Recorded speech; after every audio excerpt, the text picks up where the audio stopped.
It's time for another edition of Coach's Corner, and this week we're going to feature a number of sports, including Ponca City swimming. The PoHi swim team is in the final stretch run of activities with, as we speak, a big conference meet coming up.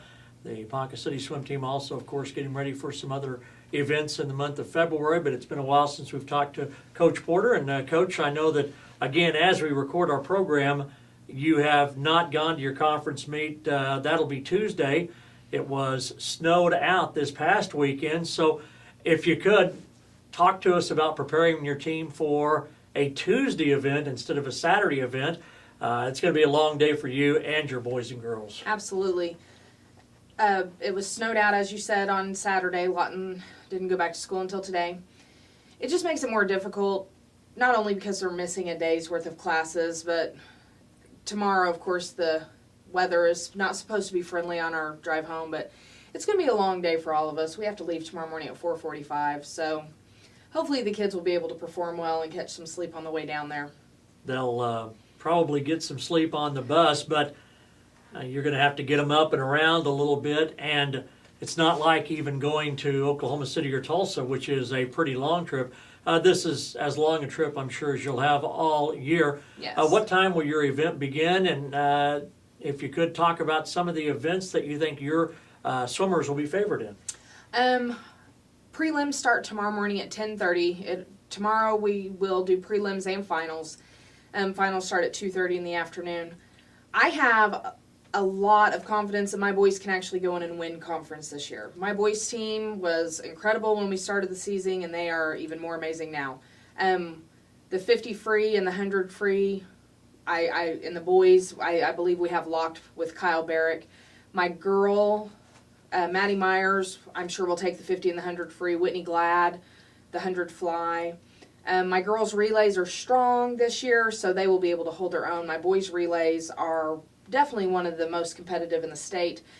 Dylan Kitchell will take the 100 fly. I'm sure Andrew Lawrence is always a dominating competitor in the 200 IM and the 100 breaststroke. So my boys' team is looking very good for tomorrow. And what about the girls' side?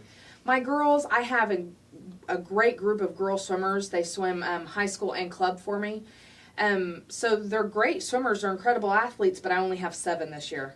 So they can win individually, and I have strong confidence they will. But sometimes just when the numbers aren't there, they're not the best of competition. But Enid has a good girls team this year too. So I think their girls team and my girls team will battle.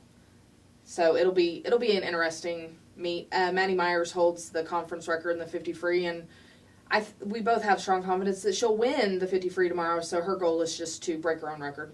Absolutely. The conference consisting of Stillwater, Enid, and Ponca, and then the 2 Lawton big schools. Do both of them have swim teams, Lawton Ike and Lawton High? Actually, there's 3 Lawtons, and they all have swim teams, but one of them is 5A right, for some reason. Yeah, yes, so but the MacArthur will actually swim prelims with us just for some experience of going up against some faster teams. Lawton, though, in itself, they have some good talent. They just don't have a lot of talent depth, but they have some boys that will be able to compete strongly in the events. But with Ponca, the talent I know that I have and the talent I know Stillwater has, I just don't know that they'll be able to fare that well against it. How are things situating for you and your team in the new YMCA pool, Coach? It's great. We're starting to kind of, the news wearing off. We're getting comfortable into a routine, and it's really good. You all practice there every morning then, I presume? We don't go in the mornings. We do 6th hour and then after school. So swim teams are there from 2:30 to 5:30. Wow. With pretty much the pool to yourself at that time, too. So yeah, the lap pool. We have it to ourselves. That's got to be good for teaching and being able to have their attention. Not that you didn't before, but these kids are really the recipients of something very, very special. Oh, absolutely. It's good that there's no ifs, ands, or buts about practice. We know where we're going every day, and it's set and final. And my kids that swim high school and club, I mean, that 30-minute layover in between practices was just enough for the tired body to really set in. And this way, they can just retain their focus longer and stay motivated through the season. What else do we have this month? And if you could talk about the state swim meet. Well, originally and it's still on the schedule. Wednesday we have like a last chance qualifier that Bartlesville hosts every year, but with the impending weather, Right.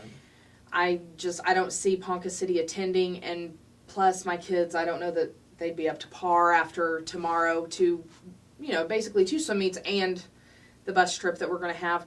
And then we have state coming up on the 18th and 19th, and I'm pretty excited. Yeah. I think that we're going to do really well this year. It's in Oklahoma City again, I presume. Obviously you're excited because you have kids that have qualified all year long, a lot that have qualified. Oh yeah, I have 15 qualified swimmers going so far.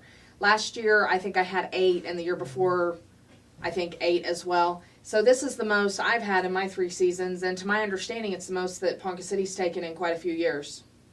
How high can the boys finish? Uh, Top 10? Oh, most definitely. Right. I'm looking for a top 8. Top 8 finish. Yeah. Which will be the highest in a while, too. Oh, so, yeah. Yeah. My boys this year are a definite force to be reckoned with. Well, And they're young. I'm losing 3 senior boys this year, but I have freshmen who have come in this year who have met the challenges, and so my boys team is going to be strong for a few years to come. you're only losing the one girl, too, right? Yes, Maddie. Wow. Although she is extremely good, she's an all-state caliber. Yeah. Still, you'll have some coming back next year, too. Oh, absolutely. And some of I have 8th graders coming in next year as freshmen who swim club and stuff. So, I mean, there's going to be a talent pool replacing the one that's leaving, but you can't ever really replace the ones you lose. You're kind of bubbling about this program with the qualifiers, with the new pool. Although this year's far from over, it looks like you have a real good blueprint for how this program can go if everything goes right. Oh, absolutely.